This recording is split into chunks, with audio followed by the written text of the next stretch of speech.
नमस्कार। चंद्रकांत भाई भट्ट। समाज जीवन की विटंबना है। मैं अमेरिका से बोल रहा हूँ। वो आप देख सकते हो, समझ सकते हो। मेरे पीछे जो बगीचा है, पार्क है, सामने ये मेरा मकान है, उसके पीछे नदी है। ये भी एक वास्तविकता है। मेरा गांव छोटा कठलाल, वो नदी किनारा, जहाँ मौर नदी समर में भी हम नदी में स्नान कर सकते थे, वो एक वक्त था। और आज वो नदी में पानी शायद बारिश के वक्त आता है, फिर कभी वो साबरमती नदी कभी बहती नहीं है।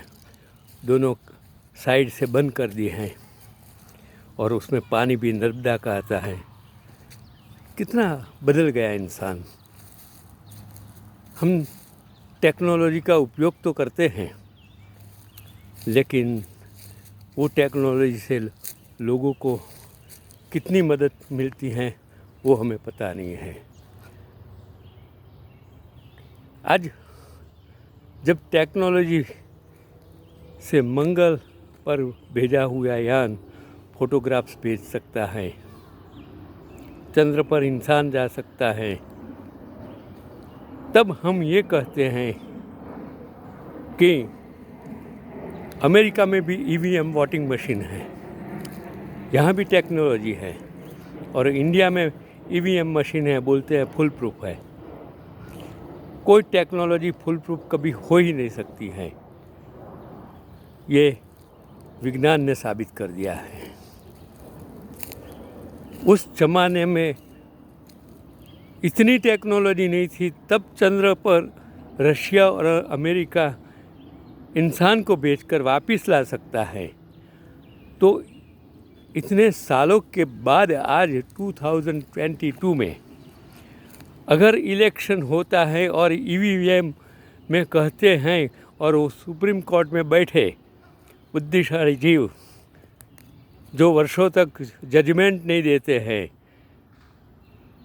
वर्षों तक हजारों लाखों करोड़ों केस जिस देश में न्यायतंत्र में पड़े हो और जिसका जजमेंट नहीं हो सकता, शायद मेरे लिए कहूँ कि 25-30 साल पहले का मेरा केस शायद कहाँ होगा जिसके लिए मैं लड़ा था, पता नहीं। मैं तो ऊपर चला जाने वाला हूँ। मैं आज ये भाषण इसके लिए देता हूँ कि मुझे दुख होता है, दर्द होता है कि वो टेक्नोलॉजी का दुरुपयोग करके आज सत्ता पर बैठे लोगों को सोशल मीडिया द्वारा इतना गुमराह कर रहे हैं कि जिसकी मैं परिकल्पना नहीं कर सकता। ये क्या चल रहा है, कहाँ चल रहा है? आज मैं वर्षों पहले की एक लड़की रोहिणी, महाराष्ट्र की, उसकी मैंने कहानी सुनी, पढ़ी, रियल कहानी, कि उस ज़माने में वो 10 साल थी। क्योंकि मैं भी, मेरे दादाजी के पास 200 बीघा ज़मीन थी। मैं 8वीं कक्षा में था। मेरे पिताजी तो बहुत सामान्य, मतलब भोले थे, उसको कुछ पता ही नहीं था। लेकिन मैं तो 8th स्टैंडर्ड में पढ़ता था, थोड़ा कुछ पता चलता था। और जो हमारे खेत थे, उस खेत में जो मूंगफली होती थी, मैं उस ज़माने में जो मार्केट यार्ड था उसमें जाता था, और क्या हो रहा था मुझे आज भी मालूम है। मैं सरकारी ऑफिसरों में इतने चक्कर मार के high court, civil court, criminal court, labour court, इतने चक्कर मार करके मेरे पाँव भी घस गए, लेकिन किसी की हिम्मत नहीं कुछ करे। यही तो देश क्यों प्रगति नहीं, क्योंकि ऊपर से नीचे से दबाण, चारे बाजू पुलिस पर, सरकारी तंत्र पॉलिटिकल लीडर्स का इतना दबाव होता है कि कुछ नहीं कर पाते। जो ईमानदार इंसान है, इन जिन लोगों के साथ मेरा संबंध है, वो लोग जब डरते हैं, कहते हैं कि हमको करना पड़ता है, मजबूर होते, उनको वीआरएस लेना पड़ता है। क्यों? क्योंकि जो लोकशाही का जो नौर है, इन लोगों ने दबोच लिया है, ख़त्म कर दिया है। मैं आज एक लड़की की वो कहानी इसके लिए कहता हूँ, रोहिणी, महाराष्ट्र की। जब 9 साल थी, उसके पिताजी वो उसके खेत थे और उस ज़माने में कृषि के लिए जो योजनाएं बनाई गई थी, वो योजनाओं के लिए उसको जो सरकारी तंत्र में चक्कर काटने पड़ते थे, वो उसने देखा। उसने एक दिन पूछा कि ये सब निर्णय कहाँ से कौन लेता है? तो बोला जिला कलेक्टर्स लेते हैं। उसके पिताजी की जो कठिनाइयाँ सरकारी तंत्र में, वो बेनिफिट्स लेने के लिए जो पैसा देना पड़ता था, धक्के खाने पड़ते थे, इंसल्ट सहन करना पड़ता था, वो देख कर उसने सोचा कि मुझे भी कलेक्टर बनना है।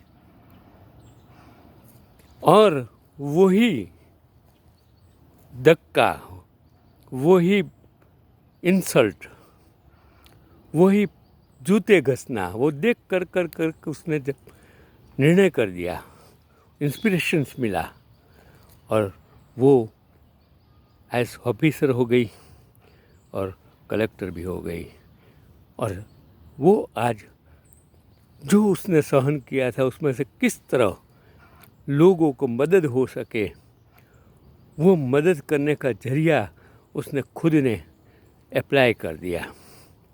वो आज भी महाराष्ट्र में ये लड़की। ऐसे भी लोग हैं जो लोग, उनका अंदर से इंसानियत, मानवता का कीड़ा जागता है। आज ऐसा नहीं है। अमेरिका, जहाँ मेरे जैसे सीनियर्स 65 प्लस जो इंडिया से आए हैं, जिसने कभी काम नहीं किया, इन लोगों को ये सरकार टेक्नोलॉजी का उपयोग करके जिस तरह की फैसिलिटी देती है, शायद उनके लिए मेरे पास कोई शब्द नहीं है। एसएसआई का इंटरव्यू फ़ोन पर आपको टाइम देंगे, उस टाइम पर वो फ़ोन करेंगे, आपको पूछ लेंगे, वे वेल रिस्पेक्ट आपको पूछेंगे। आपका कभी कोई इंसल्ट नहीं करता है यहाँ।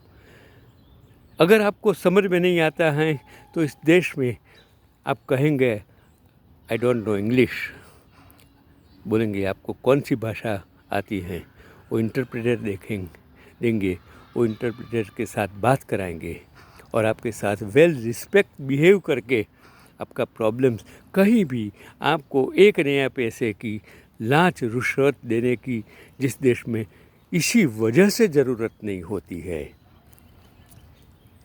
आपको जहाँ भी जाना हो, बैठने के लिए बाहर जगह हो सकती है कुर्सी पर।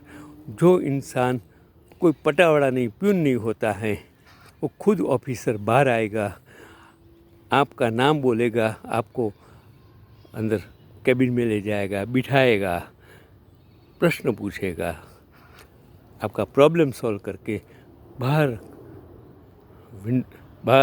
डोर तक रख आपको छोड़ने आएगा। क्यों ऐसा भारत में नहीं हो सकता है? क्यों हम करना नहीं चाहते हैं? क्योंकि ऊपर से नीचे तक जब पॉलिटिशियंस भ्रष्टाचारी हो जाते हैं, जो राजकारण ने सबसे बड़ा भ्रष्टाचार जो 10 सालों में इस देश में करप्शन इतना बढ़ा दिया है कि शायद इस करप्शन की वजह से आज भारत में से माइग्रेशन होने लगा है। लड़के बाहर भाग रहे हैं और जो लोग, जिसको मानवता नहीं है, इंसानियत नहीं है, वो जब बात करते हैं कि क्यों जाते हो पढ़ने के लिए, यूक्रेन में जब लड़कों को परिस्थिति बिगड़ गई तब जिम्मेदारी सरकार की है। तब ये बुद्धिजीवी जो अंधभक्त लोग, सत्ता में बैठे लोगों के वाहवाही करने वाले लोग, अमीचंद लोग कहते हैं कि क्यों जाते हैं। सरकार ने थोड़ा कहा था कि आप पढ़ने बाहर जाओ, यहाँ फैसिलिटी है।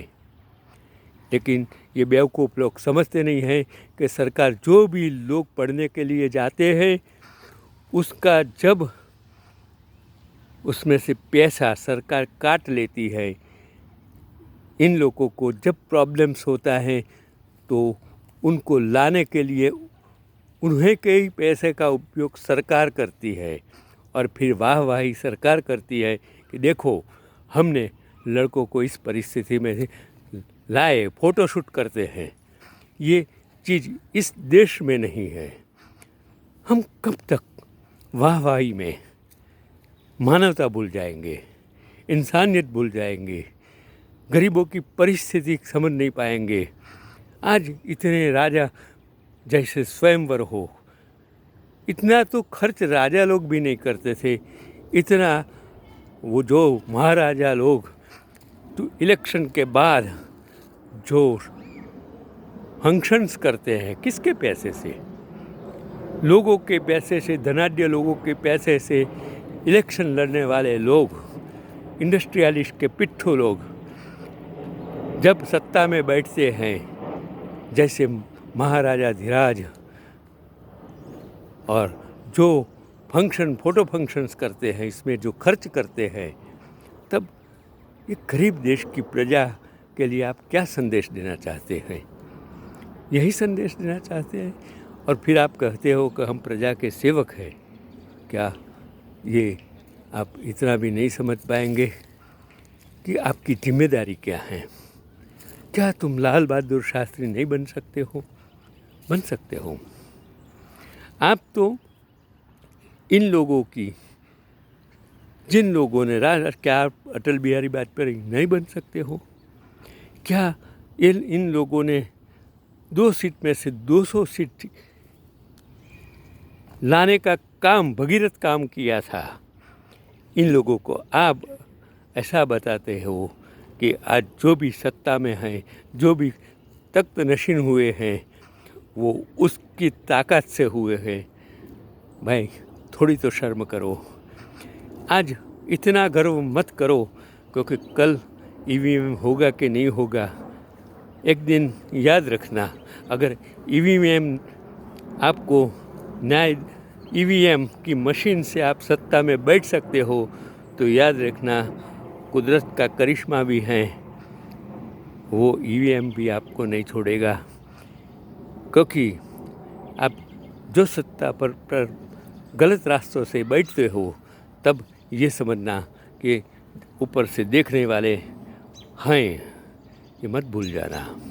ईश्वर है कि नहीं है, मंदिरों में नहीं है, मस्जिदों में नहीं है, गुरुद्वारा में नहीं है। हाँ, गुरुद्वारा में है।